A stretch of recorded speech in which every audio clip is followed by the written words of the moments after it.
Hey guys, all right, today we're going to go ahead and we're going to tackle some more on this AC unit that I've been overhauling. However, before you go changing the evaporator, it may be a good idea just to try to clean it first, unless you know that it's leaking. To clean the evaporator, you don't need to remove it like in the picture above. You don't have to crack open the lines and let the R134 out. You can simply remove the clamshell cover next to the passenger valve cover there. Push it aside, clean all this out. However, if you are going to remove the dryer accumulator, the nut on this evaporator does need to be cracked open and separated. Unfortunately, a lot of them are really tight, and it's just really hard to get them out without damaging the evaporator tube, which happened to me. And so this video is on how to separate the two so you can change the accumulator dryer without damaging the tube on the evaporator. So let's go ahead and get to it. Before you change your evaporator or break anything in your AC system, always make sure that your system is discharged. The easiest way to tell if it's discharged is to go ahead and pull the low side here. Stick a screwdriver in here on the valve and push it down. Don't look in there while you're doing it, because if it is charged, it'll send up a whole bunch of stuff up in the air and it could get in your eyes. So protect yourself, wear some safety goggles to keep any of that stuff out of you.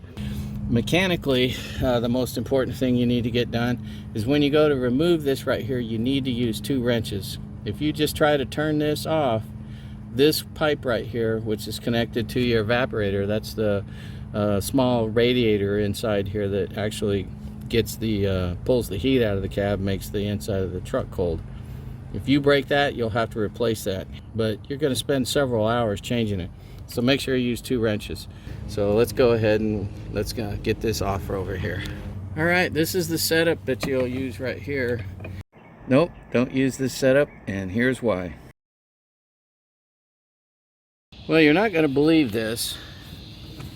This actually slipped on my wrench and this one didn't, and I was literally putting my full weight on this. I had a wrench on here and put my full weight on this, and this gave loose right here. It slid off to the side and gave loose, and it twisted it.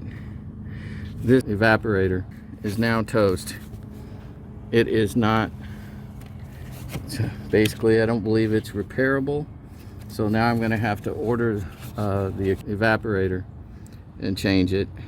I did debate slightly as to whether I would show this portion of the video or not, and I decided to go ahead and show it, because if I can run across this problem, then one of you guys can run across this problem, and I wanted to show you what could happen. Well, how tight are these together? Let me show you. This wrench I've got here is probably 1.5 feet long. We've got a huge pipe wrench on the other one, backed up by a 2x4 on here. And you can see my hand up there. Let me tilt the camera up just a little bit higher, show you how long that wrench is. 32 millimeter. I think the other nut is 27. I'm not sure. I didn't have a wrench big enough for it or the right size. So I'm literally fully leaning my full weight into this to get those two to turn. And I've got an extra glove here because there's that much tension on it that it is actually hurting my hands, and I'm double handing it up on top here. That's how tight this particular nut is. And I may have reached the end of its ability to turn. Nope.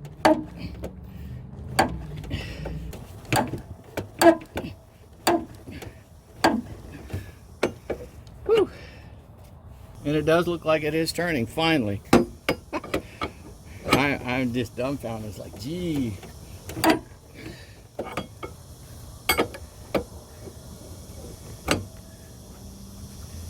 I'm gonna be sore tonight.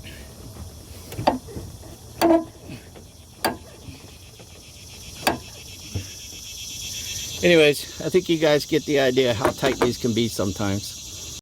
All right, after about a half hour of putting my full weight on this thing, it finally came loose. But the damage is already done. I'm gonna have to change the evaporator now.